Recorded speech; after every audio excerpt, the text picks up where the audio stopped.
Bonjour à vous et bienvenue dans De corps à cœur, le podcast qui vous accompagne pour mieux vivre votre relation de couple. Nous sommes Anne-Sophie et Lionel, un couple en chemin vers plus d'épanouissement personnel et de connexion à deux. Chaque quinzaine, nous partageons nos réflexions, nos expériences et nos évolutions pour vous offrir des clés concrètes et inspirantes afin de nourrir votre lien à vous-même puis à votre couple. Parce qu'à deux, il y a toujours trois espaces à faire vivre. Elle, moi et le couple. Bonjour à toutes et à tous et bienvenue sur l'épisode 6 de notre podcast sur le couple. Bonjour les amis. Alors, déjà désolée, mais on enregistre le podcast le soir et en ce moment avec la grossesse, je suis fatiguée. Je vous promets que d'ici quelques temps, il y aura plus d'humour, plus de punchy, plus de fun, mais voilà, c'est une période de vie un peu sérieuse pour moi. Enfin, beaucoup de fatigue, donc beaucoup de sérieux. Alors aujourd'hui, on se retrouve pour parler de comment se retrouver sans se fuir. Comment se retrouver en couple sans se fuir et comment se retrouver individuellement Sans se fuir. sans se fuir. On voulait parler de ça maintenant parce que le début d'année s'y prête quand même vraiment, dans le sens où c'est une période un petit peu de ralentissement, introspective, où avant de faire éclore les projets du printemps, de retrouver de l'énergie, etc., il y a toujours une petite phase de transformation individuelle qui nécessite des temps de retour à soi. Et Dieu sait que c'est pas simple en couple pour différentes raisons. Déjà seul ça l'est pas, donc en couple, ça là encore moins je vous rassure. Complètement. Et du coup, ce qu'on avait envie de vous parler aujourd'hui pour démarrer, c'était vraiment déjà de comprendre ces périodes, de les identifier.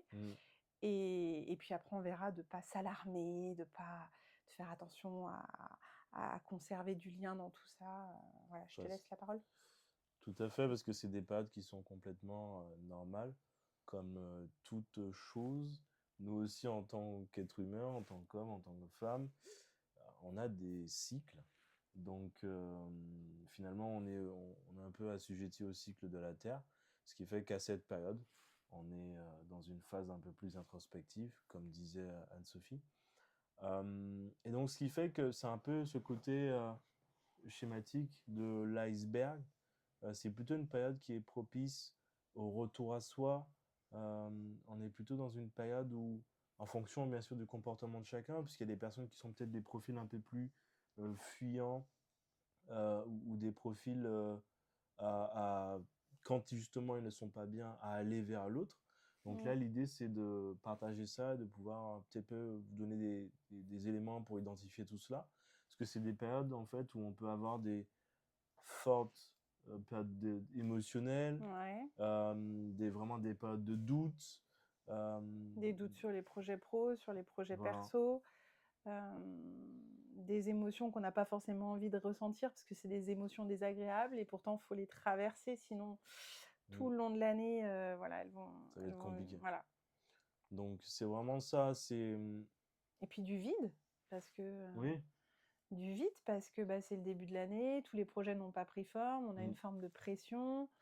On peut avoir des regrets face à des projets effectivement Ouais. antérieurs qui n'ont pas abouti, se mettre la pression pour le démarrage de l'année parce qu'on a envie à tout prix que ça soit une bonne année, de réussir. Donc c'est tout ça en fait qui est important d'accueillir au mieux pour vraiment aborder les choses comme, comme c'est important de le faire et pas trop être dans cette période, en tout cas de la subir, Ouais. mais plutôt de la vivre de manière consciente. Tout à fait. Donc j'espère que ça va pouvoir vous éclairer et que vous allez pouvoir essayer de voir quand vous êtes dans ces différentes périodes, parce qu'effectivement, dans ce type de période, on peut adopter, on va dire, 2 types de comportements. Et donc du coup, on n'a peut-être pas forcément le même au sein du couple. On peut soit adapter le comportement de fuyant, c'est-à-dire que j'ai tout ça, mais j'ai pas envie d'y penser, je vais me sentir encore plus faible. Oh là là, ça va encore plus m'enquiquiner. Donc, je préfère fuir. Voilà, je fuis, c'est légitime, hein. Je fuis, je me mets à fond dans le travail. Je fuis bah, je sors énormément, je fuis, qu'est-ce que je peux avoir encore comme autre stratégie? Je fuis, je me mets dans les écrans beaucoup, je scrolle, Mmh, voilà. Je peux fuir dans les jeux, je peux fuir, dans le pansement sexuel, on va en parler derrière. mmh. Pansement de la sexualité, je suis pas bien, j'ai besoin d'émotions, de satisfaction et cetera et puis, on verra que le comportement de l'autre peut être différent et du coup, pour qu'on ait la même énergie sexuelle, c'est compliqué. D'autres fuites, bah, je vais prendre l'exemple pour moi. Ça peut être aussi, bah, je suis en période de vulnérabilité, je me protège, donc je vais plutôt m'isoler. Voilà, Mmh. hein, les 2 types de comportements, il y a le fuyant, dans la phase d'isolement aussi et puis il peut y avoir, je suis, complètement dans l'isolement, j'ai besoin de ce temps introspectif et j'ai vraiment du mal à créer du lien. Alors que l'autre, il a envie de créer plus de liens parce qu'il est pas bien, il veut pas se retrouver seul et moi, par exemple, bah, je vais être dans: «Bah non, moi je veux vivre ma solitude jusqu'au bout» et j'ai du mal à revenir en lien avec l'autre. Donc finalement, c'est 2 comportements différents. Mmh, Hem, il y en a un qui fuit l'autre, qui fuit les autres et il y en a un qui se fuit lui-même. Donc mmh, celui qui se fuit lui-même, c'est toujours, projeter, son bien-être vers l'extérieur, donc à travers tout ce que tu as partagé et l'autre, c'est, plutôt s'isoler et donc ne pas vouloir être en lien avec les autres et ce qui aussi est un comportement, qui peut être en lien avec ça. exactement, donc ces comportements-là sont légitimes, hein. Le truc, c'est que quand on est en couple, On veut pas trop l'être, en voilà. fuite. Voilà et derrière, qu'est-ce que ça fait naître chez l'autre? «Ah, tu t'isoles et cetera, il m'abandonne, il me laisse Mmh, tout seul», voilà. L'anxiété arrive et d'un autre côté, ah, il fuit, il sort, il est dans ses trucs, oh là là, ah, il a toujours besoin de mmh. l'extérieur, et donc la tendance qu'on aurait à avoir, c'est de se reprocher l'un et l'autre les comportements qui sont différents. Ce qui crée des tensions, des disputes et Exactement. cetera. Parce qu'en plus, pour Voire des créer du lien. séparations aussi pour des personnes qui n'ont pas encore la conscientisation de cette période, en fait. Complètement. Ben, moi, au départ, j'avais pas du tout cette, conscientisation et dès qu'il y avait un petit problème dans le couple comme ceci, dès qu'on n'était pas en fusion ou dès que ça allait un peu moins Mmh. bien, dès que j'avais moins de désir, c'était: «Oh, est-ce que je l'aime?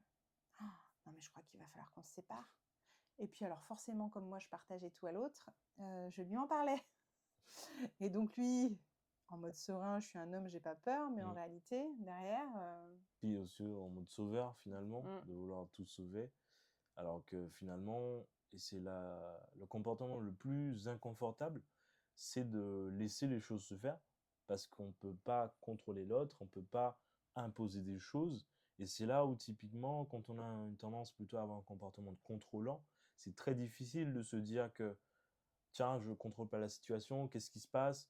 et c'est là où, ben non, finalement, c'est aussi laisser les choses se faire et ce qui doit arriver arrive, en fait. laisser l'espace à l'autre C'est ça. plutôt que de rentrer en conflit avec lui parce qu'on a peur et justement, au lieu de se focaliser sur la problématique de l'autre, qui Mmh. fuit ou qui s'isole, ça va être plutôt: «Qu'est-ce que ça provoque chez Chez moi, moi. son comportement?»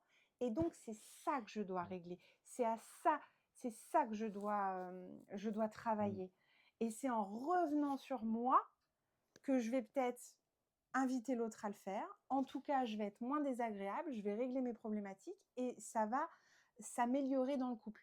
Ça va créer tout simplement, justement, une espèce de ça va créer du changement, tout simplement, Tout puisque à c'est fait. d'abord en se changeant soi qu'on peut changer l'autre et Mmh. c'est pas quelque chose qu'on recherche. C'est déjà se Mmh. concentrer sur soi, se focaliser sur soi, faire quelque chose pour déjà être mieux soi-même, pas en cherchant à améliorer l'extérieur, qu'après il se passe quelque chose où l'autre se dit: «Tiens, donc admettons, la personne est dans une situation où il ou elle a tendance à beaucoup sortir, voir ses amis, et cetera.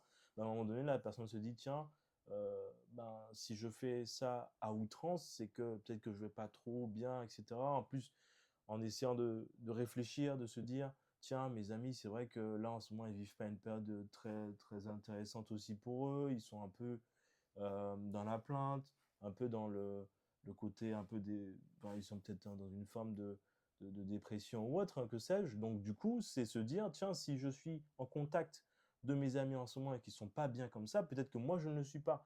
Et donc c'est à ce moment-là où il y a un travail d'introspection à faire, à se dire: «OK, très bien, dans mon couple, ça va pas hyper bien.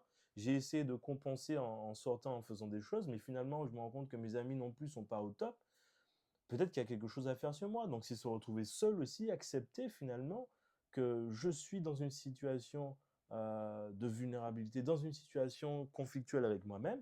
Donc, je prends un exemple, je me pose dans une pièce, j'écris ce qui me passe par la tête, ce que j'ai envie de libérer, ce dont j'ai envie de me soulager en fait, tout simplement pour être mieux et après apprécier des situations où je partage, avec mon ou ma partenaire.